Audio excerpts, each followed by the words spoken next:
particularly as it relates to breast cancer. A lot of women are at high risk, but some insurance companies don't cover the additional screenings that are often recommended. NBC's Stephanie Gosk explains how it's putting millions of women at risk. Regular breast cancer screenings for women over the age of 40 save lives. But over half of those women need more than just the annual mammogram because they are considered high risk, according to the American Cancer Society. And that's when the battle with health insurance begins. How many women in your family have gotten breast cancer? 4. 4. My grandmother, my mother, my sister, and then we recently had another person in the family diagnosed. Given that history, what do doctors advise you do for screenings? I am supposed to have a mammogram every 6 months. Molly Smith's private insurance, like many plans, only covers the annual.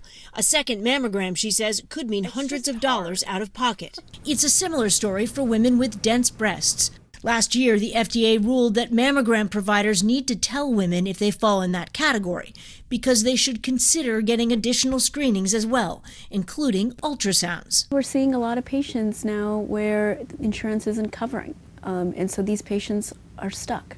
Dr. Madhvi Raghu is a radiologist in Connecticut. Some of her patients are on Medicare. Medicare covers mammograms, but the ultrasound is not covered. Is that a change?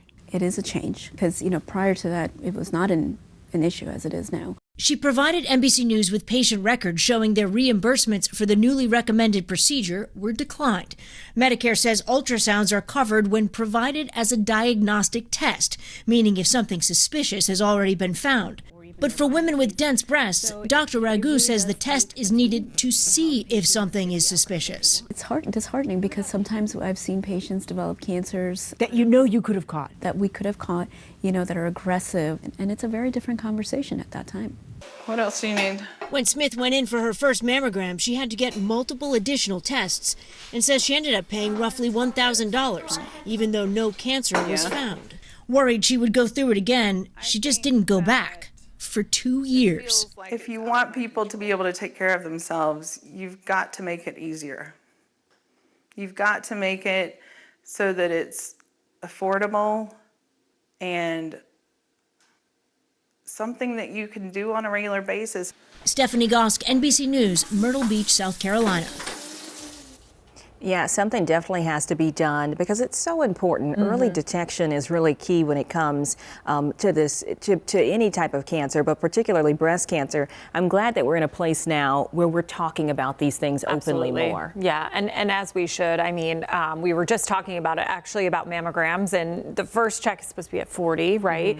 But even I have a friend from high school in her mid-30s, just like me, and she has breast cancer, so younger people are starting to see this as well, and it's very unfortunate. So if you can get checked anytime, even in the shower too, you can check yourself as well. And so I think it's very important for women, especially with this insurance, like this is life-saving efforts here, to see if something is wrong. So, and we talk about the scare and the price of actually going and getting checked. So sometimes that is the fear as well of what it might cost to find something. Right. But the cost of your life is what we have to consider. And so if you do those at-home checks and you feel something that's abnormal, do talk with your doctor about that.